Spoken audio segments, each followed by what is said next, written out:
Bandwidth for the Hauger History Podcast is graciously donated by Podbean.com.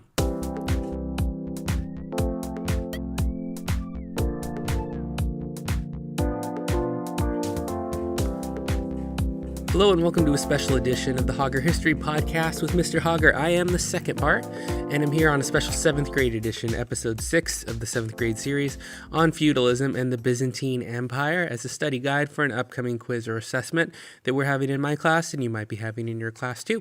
Go ahead and take your seats, put away any other materials, and let's get started talking about the feudal empire. Depending on what state you are, will affect the order of research that you do and study in the course of your work throughout the year. And in California, we just wrapped up a study of Southeast Asia, Japan, Korea, and discussed the roots of feudalism in Japan, where the central government was losing authority because they had no revenue and had no ability to care and control for their people at the time. So feudal lords began to spring up by providing vassals and serfs opportunities to serve a lord, a landowner in this case, who would be pledged their support, their loyalty, and a lot of times their fighting abilities to protect that castle or empire in return for food, care, shelter, and support. So this similar theme, this feudalism that sprung up in Europe, despite the upheaval that was going on while Christianity survived and spread, provided a social and political structure during the Middle Ages of nearly 1,000 years. And we're going to talk briefly about that, getting ready for an end-of-unit assessment. So you might already know that large stone castles are tourist attractions across Europe where kings and queens and nobles live. But in this particular lesson and podcast, we're going to talk about the Middle Ages, the economic, social, and political system that developed in Europe from about 500 to 1450 Common Era. Middle Ages from the Latin words medium, middle, and aevum, age. And during much of this age, Europe contained many small kingdoms that often fought one another, and it's been heavily popularized in film throughout the years of the many scenes of horses with their colorful flags.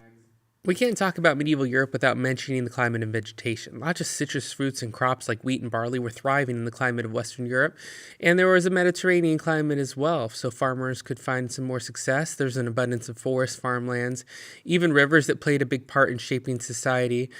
The favorable climate and topography allowed people to produce a lot of the things that they needed for their daily life in their castles or their villages right from the land and the natural environment. But the culture was changing. Germanic groups that occupied Europe after the fall of Rome were bringing great changes.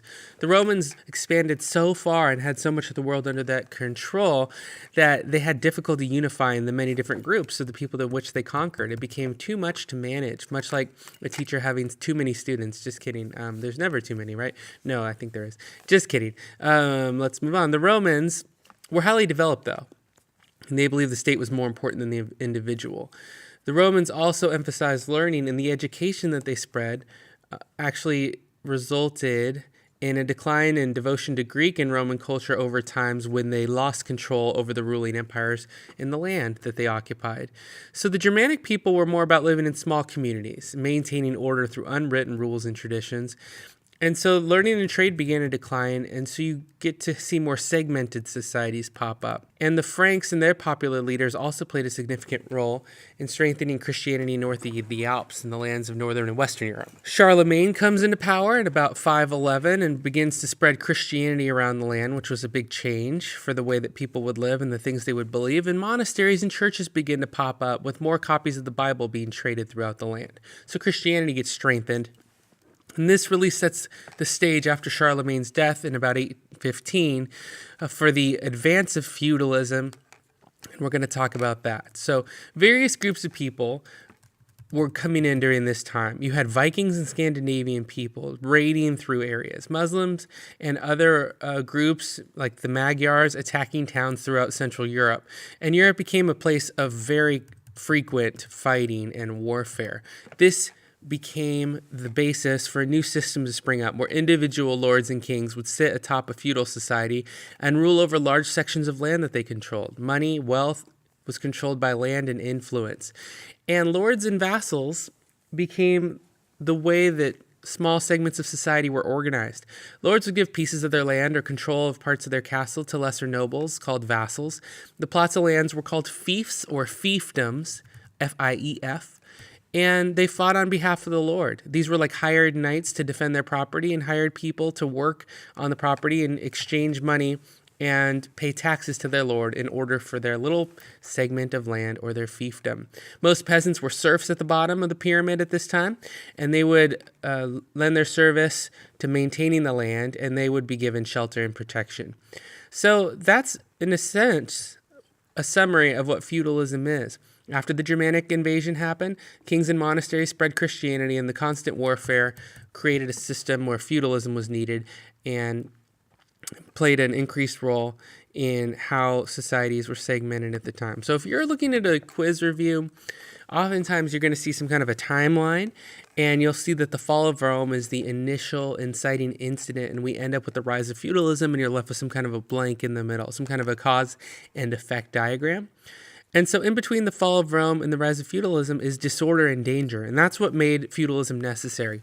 So disorder and danger would be the thing to focus on in any kind of a timeline or a cause and effect pipeline that you might need to fill in. And as the Franks were battling through and gaining control, and they grew more powerful because of new style of warfare, what was it? They'll usually ask you if it was something like wagons, knights on horseback, cannons and gunpowder, or peasants that threw rocks, something like that, if you're looking at my own personal assessment. And so, of course, we're not at the ages of cannons and gunpowder yet, and we're past the point of throwing rocks. So you think about knights on horseback and think about that being a big part of the Middle Ages, as we talked about the first earlier in the podcast episode. Charlemagne was a big part of this role for spreading Christianity, and that's probably what he's most remembered for. And so that's probably something you're going to be asked about as well. And you just want to remember that the service and exchange of protection for loyalty is the relationship between a lord and vassal. And that should be a lot of what you'll be looking at throughout this lesson in different forms. And if you're looking for more information on this, there's plenty of wonderful resources out there, but this is a brief overview and synopsis of some things to be aware of. In future lessons, you'll probably end up studying the daily life in medieval Europe, as well as how feudalism began to advance in Europe and Japan and the next steps. But the manor system was a big piece of this time as well. And the main part of a noble's land was called a manor. The center of the house was usually where the lord and the family lived, and usually fortified, right? Because you don't want just anyone coming in to visit you in your manor, especially with people who are not always doing well on the outside. You needed to be protection, and you needed to have protection. That's where your knights would come in. And those knights were skilled riders and fighters, and lived by a code of honor known as chivalry, where they had to demonstrate strong religious faith usually, or at least a code of honor that would make them tied to fighting from range and also grueling attacks on castles from time to time. But honor was a big part of it. You needed to expect them to be bound by that honor so society could function in some sort of regular system without worrying about constant overthrows. Town life. Streets were often narrow, dirty, not usually paved for riding, and houses were made out of wood and caught fire often. In France, between the years 1200 and 1225, according to our text, the city of Rouen burned down 6 times. So during that time, things were a little hectic in city life. But guilds began to build up, and you do see the merchant class and the cottage industries begin to expand by tradespeople who were goldsmiths, bakers, weavers, dyers, and fabric manufacturers, to provide many aspects of what was needed in daily life. So the growth of towns also began to take place in what we consider medieval Europe at the time. Well, I hope you learned a lot from this podcast. Didn't see a lot of humor in there. Maybe it's going to come here at the end, but want to thank you for listening. Don't forget you can subscribe to the Hauger History Podcast at Hauger History on Twitter, and subscribe to us on iTunes as well for all the latest updates and episodes. Looks like we're out of here in 10 minutes. It's a pretty short class, right? No complaints? There's always complaints. All right, ladies, gentlemen, boys, girls, push your chairs in, clean up your floor. This is not your house, and I hope your house is cleaner than that. We'll see you on the next edition of the Hauger History Podcast. Take it easy.